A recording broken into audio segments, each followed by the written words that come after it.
I have worked as a morgue attendant at St. Vincent's Medical Center in Chicago for 11 years.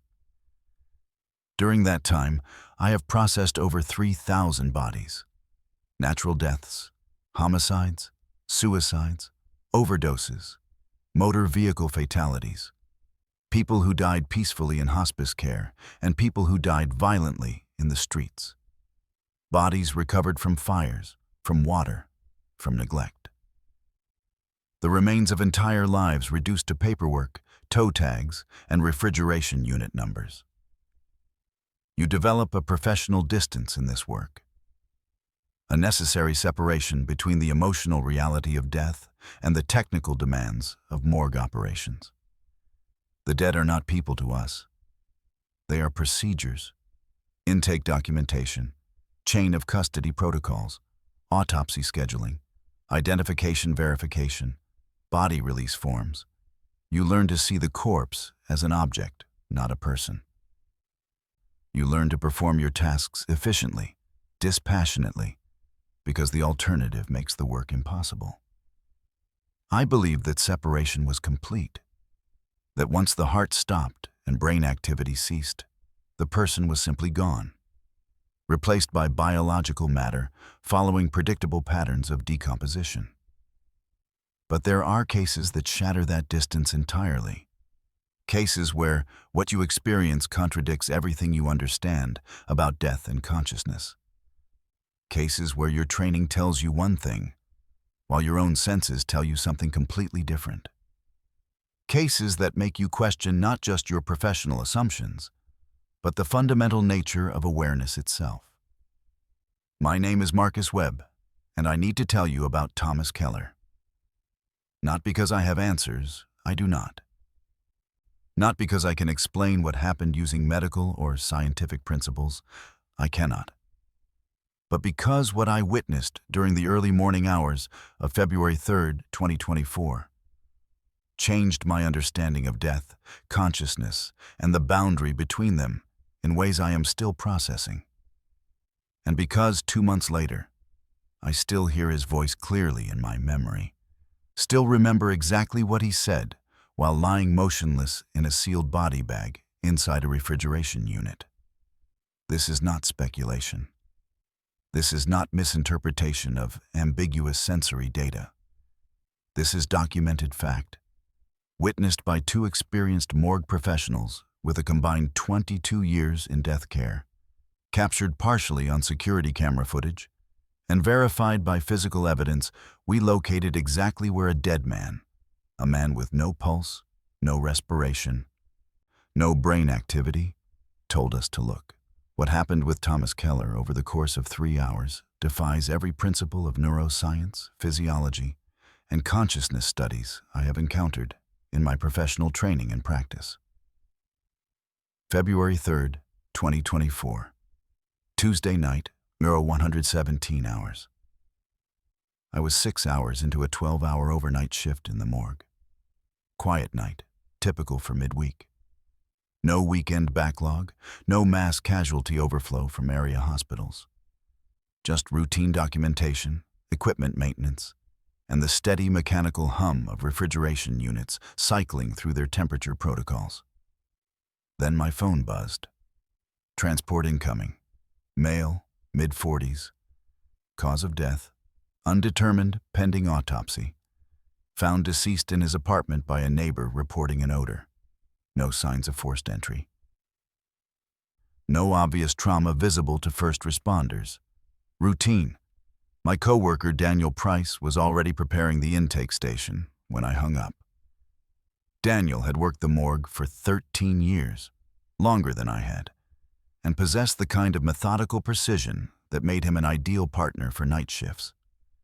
We rarely needed to communicate verbally. The procedures were so ingrained we moved through them like choreography. At 01117 hours, transport wheeled in a body bag on a gurney. Standard transfer, standard paperwork. Name, Thomas Keller, age 47, approximate time of death. 36-48 hours prior based on decomposition indicators and apartment temperature readings. We transferred the bag to our intake table, unsealed it, and began documentation.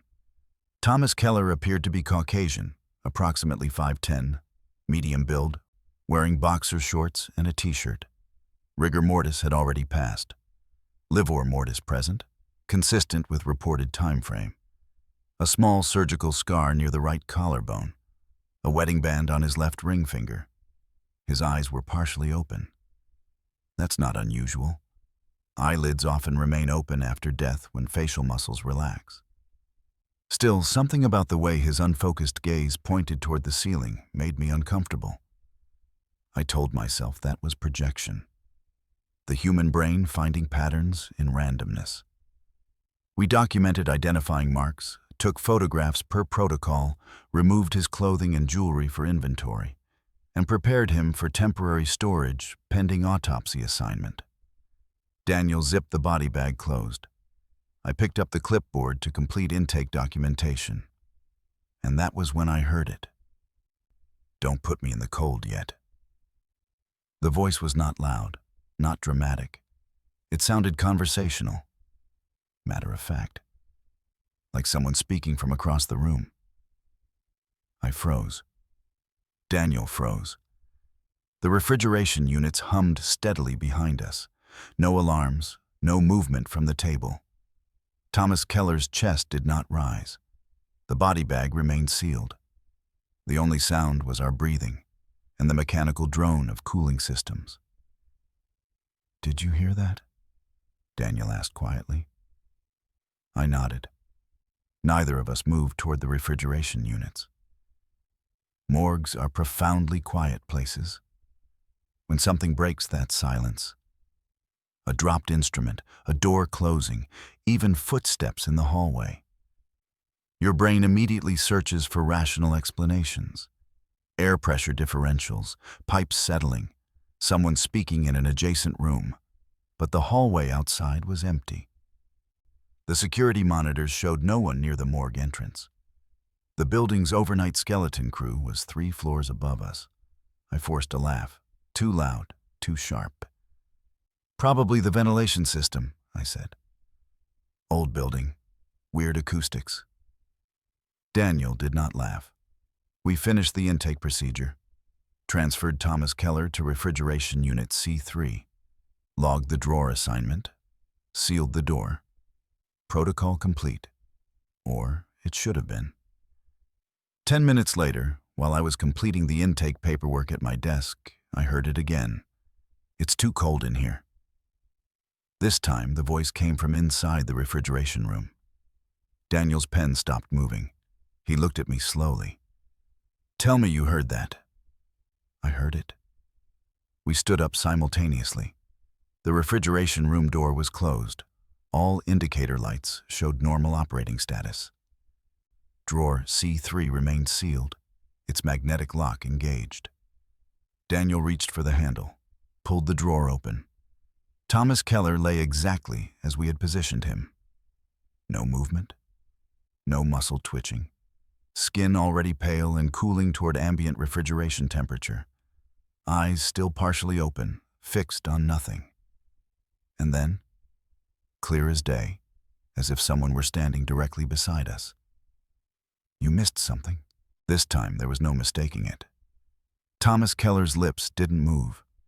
His chest rose and fell only when Daniel compressed it. The monitor remained flat, that green line as straight as a horizon. But his voice was clear, and we both heard it. Daniel stepped back hard enough to hit the counter behind him. "This isn't funny," he said, his voice tight. "If this is some sick joke..." "I swear to God it's not," I said. My heart was pounding so hard I could feel it in my throat. I leaned closer to the body. "Mr. Keller," I said, hearing the tremor in my own voice. "If you can hear me, you need to understand. You've been pronounced deceased." "I know," the voice replied. Calm, measured, almost gentle. "That's the problem." The mouth did not move. The lips did not part. The sound did not come from his throat. Could not have come from his throat. The body had been in our refrigeration unit for 10 minutes. Core temperature would already be dropping. Vocal cords required muscle control, air pressure, coordination. None of which existed in a corpse. Yet the words were clear, distinct, as if someone were speaking from just beyond my shoulder. "This is not possible," I said aloud. Not to Thomas Keller, not to Daniel, just stating medical fact into the impossible silence. "I understand why you'd think that," Thomas said. "But I need you to listen."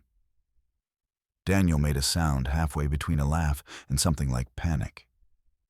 "How is he?" "His chest isn't moving. There's no respiration, no pulse. We documented—" "I know what you documented," Thomas interrupted. "You were thorough. But there's something you need to understand about how I died." I forced myself to focus, to treat this like any intake interview, despite its absolute impossibility. "What do you mean?" "The cardiac arrhythmia," he said. "That's what it'll say on the autopsy report. But it wasn't natural. There was an underlying cause." "What cause?" Daniel asked.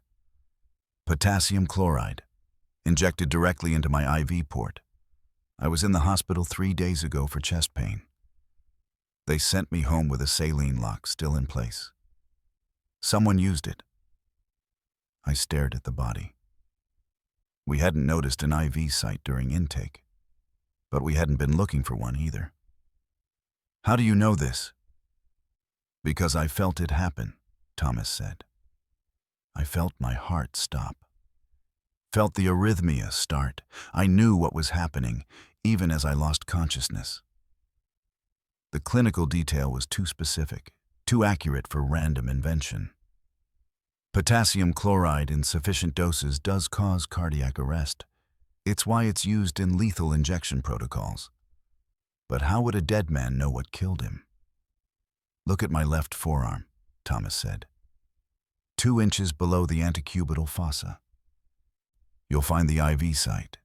Daniel pulled on fresh gloves, carefully extended Thomas Keller's left arm. There, exactly where he described, was a small puncture wound with minimal bruising. Recent. Consistent with IV placement. "Jesus," Daniel whispered. "I can see you both," Thomas continued. "I'm not in my body anymore, but I'm still here. I can see Daniel checking my arm. I can see you standing there, Marcus, with that clipboard in your left hand. I can see the fluorescent light reflecting off your glasses." I wasn't wearing my glasses. I'd switched to contacts 2 hours into my shift because the frames were giving me a headache. "I'm not wearing glasses," I said carefully. "Sorry, contacts. Blue surgical mask pulled down around your neck. Coffee stain on your right shoe from earlier." I looked down. There was a coffee stain on my right shoe. I'd spilled it during my dinner break. Hadn't bothered to clean it yet. "The wall clock behind you reads 1:34, Thomas said. "Daniel is sweating even though it's cold in here. His hands are shaking." I turned. The clock read 1:34 exactly. Daniel's hands were trembling against the stainless steel drawer. This wasn't memory. This wasn't information Thomas Keller could have possessed before death. This was real-time observation from someone who should not be capable of observation. "How are you doing this?" I asked. "I don't know," he said. "I only know that I'm running out of time. I can feel myself being pulled away. There are things I need to tell you before I can't anymore." The calm in his voice shifted slightly. Not panic, but urgency. The tone of someone aware that their window is closing. "My wife," he said. "Rachel. She's at home right now. She doesn't know I'm dead yet.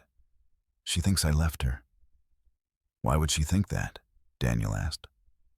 "Because we fought. 3 days ago, before I went to the hospital. She said things. I said things. I told her I needed space. She's been calling my phone. 17 missed calls. She thinks I'm ignoring her. The specificity again. 17 calls. Not a lot or many. 17. Where is your phone? I asked. There was a pause. When Thomas spoke again, his voice carried something I hadn't heard yet. Fear. That's what I need to tell you about, he said. My phone has evidence on it. A video. Something I wasn't supposed to see. Something someone killed me for. Daniel and I locked eyes across the drawer. Where is the phone? I repeated. In the freezer, Thomas said. Not the refrigeration units. The old pathology freezer. Behind the chemical storage cabinet. Someone hid it there. Someone who works in this building. Daniel moved slowly toward the far wall where we kept preservation chemicals. Behind the cabinet was a decommissioned freezer we never used. Most staff didn't even know it existed. He opened it. Inside was a sealed evidence bag, and inside that bag was a phone. Neither of us had put it there. I stared at the phone, then at Thomas Keller's body, then at Daniel. This was not hallucination. This was not stress-induced misperception. This was communication. From a dead man who could see us, who knew things he shouldn't know, who was directing us to evidence hidden in a freezer we didn't use. What's on the video? I asked quietly. Everything, Thomas Keller said. Everything someone was willing to kill for. I picked up the phone with gloved hands. The lock screen illuminated. 17 missed calls, all from the same contact. Rachel. That's my wife, Thomas said. By every protocol I knew, this intake should have been completed an hour ago. The body should have been logged, refrigerated, and awaiting autopsy assignment. I should have moved on to documentation, to the next case, to the ordinary machinery of death processing. But how do you declare someone deceased when they're still speaking to you? Mr. Keller, I said carefully, I need to understand what's happening here. You're clinically dead. You have been for, I checked my watch, 43 minutes. But you're still aware, still communicating. I know, he said. I don't understand it either. But I can feel it changing. I'm not as present as I was. It's like I'm being pulled somewhere. Away. Daniel hadn't moved from the freezer, still holding the evidence bag. What do you want us to do? I need you to tell Rachel something, Thomas said. Before I can't anymore. The urgency in his voice was undeniable. Whatever this was, consciousness, awareness, some phenomenon beyond medical explanation, it was finite, temporary. What do you need us to tell her? I asked. Tell her I didn't leave. Tell her I wasn't ignoring her calls. Tell her the fight we had. His voice caught slightly, the first real emotion breaking through. Tell her it didn't matter. Tell her I forgave everything she said, and I need her to forgive what I said. What did you fight about? Daniel asked quietly. I told her I needed space, 3 days of space. I was investigating something I found at work, and I didn't want her involved, didn't want her in danger. But she thought I was leaving her. That space meant something else. I looked at the phone in my hands. 17 calls. The desperate mathematics of someone who thinks they're being abandoned. There's more, Thomas continued. In my home office, top drawer of my desk, left side, there's a flash drive in a manila envelope marked insurance. She needs to take it to the police, to someone outside our precinct. Someone she trusts. What's on it? I asked. Copies of everything. The video on my phone is just one piece. There are documents, financial records, names. Rachel will understand what to do with it. Daniel finally moved, setting the phone down on the counter. Why not just tell us what you found? Because I don't know who to trust in this building, Thomas said. Someone had access to the morgue. Someone knew where to hide my phone. Someone is watching. A chill ran through me that had nothing to do with the refrigeration units. I'm fading, Thomas said, and his voice did sound more distant now, like he was speaking from the far end of a long hallway. I can barely see the room anymore. Everything's getting brighter, pulling harder. What do you want us to do? I asked. Should we try to bring you back somehow? CPR? Defibrillation? No, he said firmly. It's too late for that. My body is gone. This, whatever this is, it's temporary. A window, and it's closing. I felt the weight of what he was asking settle over me. Not to save him, to let him go. While he was still conscious enough to ask. Tell Rachel I love her, Thomas said. Tell her I'm sorry I couldn't say goodbye properly. Tell her she was the best part of my life. And tell her, his voice broke completely now. Tell her I'm not afraid. Tell her whatever comes next. I'm ready. I will, I said. I promise. Thank you, Thomas Keller said. Thank you for listening. Thank you for believing. Most people would have dismissed this as impossible. It is impossible, Daniel said.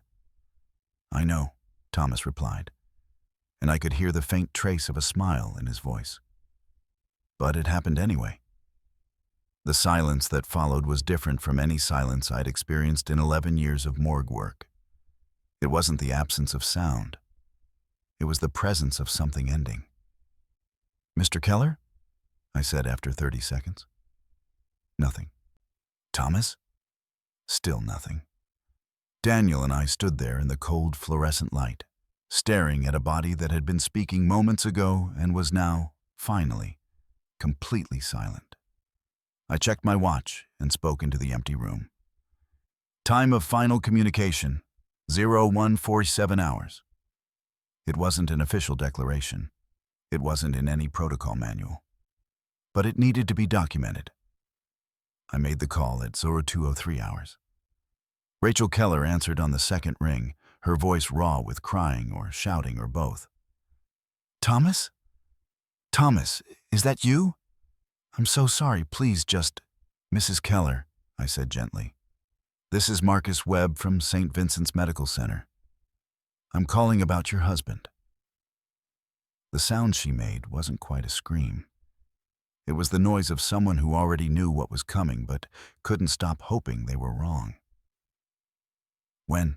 She asked. He was found deceased in his apartment yesterday. I'm so sorry. Sobbing now, harsh and broken. He wasn't answering his phone. I thought he left me. We fought and I said terrible things and I thought, Mrs. Keller, I need to tell you something.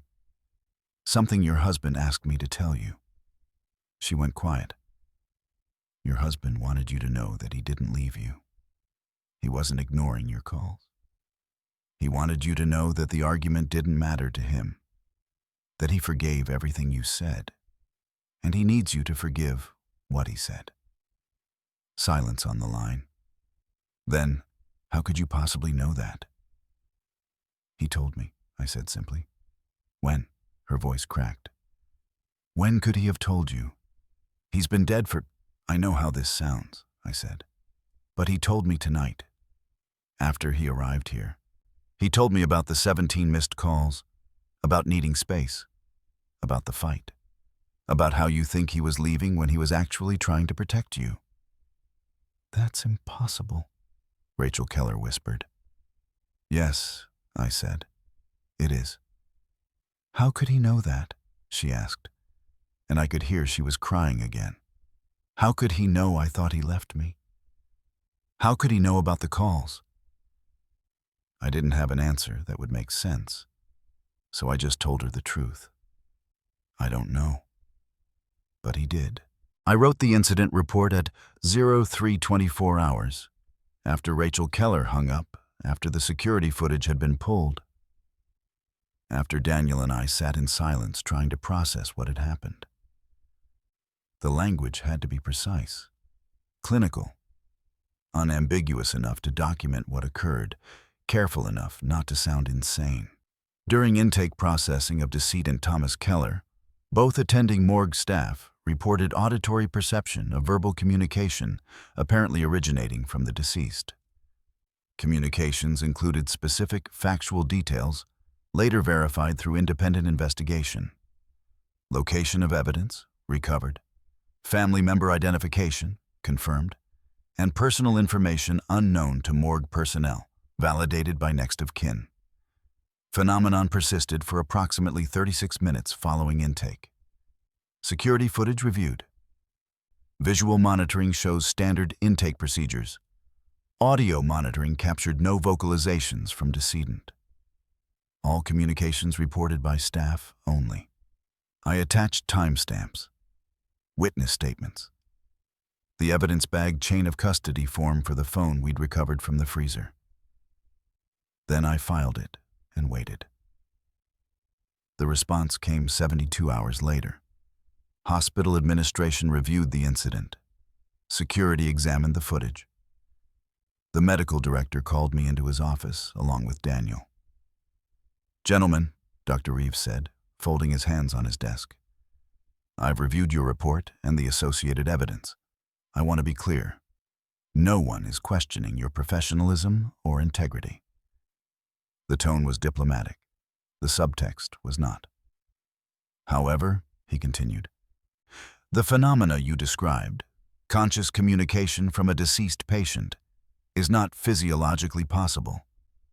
What you experienced was likely a stress response, auditory misperception under high workload conditions, the brain filling in patterns during routine tasks." "With respect," I said, "it wasn't routine." And we both heard identical, specific information that was later verified. "Confirmation bias," Dr. Reeves said smoothly. "You heard something ambiguous, interpreted it as speech. Then, when you spoke with Mrs. Keller, you unconsciously selected details that seemed to match. She, in her grief, found meaning in your words." "The phone," Daniel said. "We found it exactly where he told us to look." "In a freezer you both had access to," Dr. Reeves countered. "In a location you were both familiar with. It's not impossible that you saw it earlier in your shift, forgot about it consciously, but retained it subconsciously. Your mind constructed a narrative that led you back to it." I stared at him. "That's not what happened." "I believe you believe that," he said. "But the alternative, that a corpse maintained consciousness and communicated detailed information while demonstrating no physiological signs of awareness, contradicts fundamental medical science." The investigation concluded the following week. Official findings. Shared auditory hallucination triggered by workplace stress and environmental factors. No evidence of equipment malfunction. No evidence of supernatural or unexplained phenomena. Incident attributed to normal psychological response to high-pressure death care environment. Case closed. Thomas Keller's autopsy confirmed cardiac arrhythmia. The potassium chloride he'd mentioned was never tested for. It metabolizes quickly, and without suspicion of foul play, toxicology had no reason to look. The IV site on his arm was noted as recent medical intervention, consistent with hospital visit 3 days prior to death. The phone was logged as evidence, then quietly returned to Rachel Keller when the case was determined to be a natural death. Whatever Thomas had recorded, whatever he'd discovered, was never officially investigated. Daniel Price resigned 4 weeks later. I stayed. But I was changed.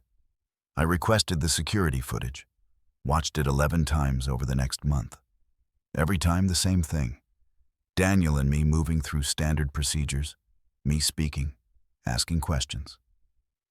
Both of us reacting to responses that weren't captured on audio. On the video, I looked like I was having a one-sided conversation with a corpse.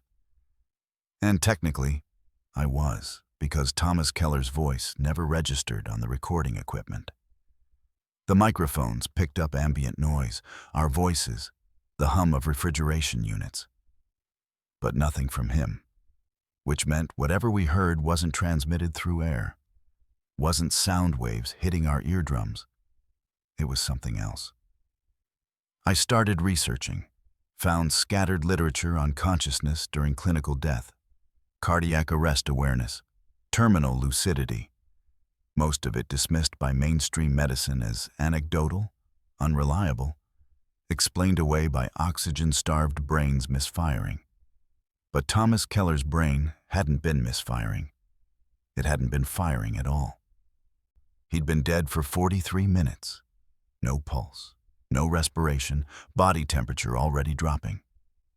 Yet aware, conscious, communicating. My behavior in the morgue changed. I started speaking to the deceased during intake. Not elaborate conversations, just acknowledgments. I'm going to document your identifying marks now, Mr. Chen. I'm transferring you to refrigeration, Mrs. Patterson. My colleagues noticed. Nobody said anything directly, but I caught the glances. The way conversations stopped when I entered the break room. I waited longer before completing intake procedures. Listened more carefully to the silence. Part of me always wondering if someone else would speak. If Thomas Keller's experience was unique or just the only one I'd been paying attention to. Daniel called me once, 3 months after he left. "Do you still hear him?" he asked without preamble. "Every shift," I said. "Me too." A pause. "Do you think we were crazy?" "No," I said. "I think we heard something that shouldn't have been possible. And I think that's worse than being crazy." He hung up shortly after. We haven't spoken since. It's been 2 months since Thomas Keller arrived in my morgue and spoke to me from beyond clinical death. 2 months since I learned that consciousness might persist in ways our instruments cannot measure. That death might not be the immediate erasure we've built our entire medical model around. I still process bodies, still follow protocols, still maintain the professional distance required to function in this work. But I don't believe in silence anymore. Not the way I used to. Because I know now that some of the dead are quiet because they've moved beyond speech, beyond awareness, beyond whatever threshold allows consciousness to persist. And some of the dead are screaming. We just stopped listening the moment we decided they were gone. Thomas Keller didn't survive that night. His body was autopsied, cremated, released to his family. But neither did my certainty that death is the end of awareness. That died in the morgue too. And unlike Thomas Keller, it's never coming back.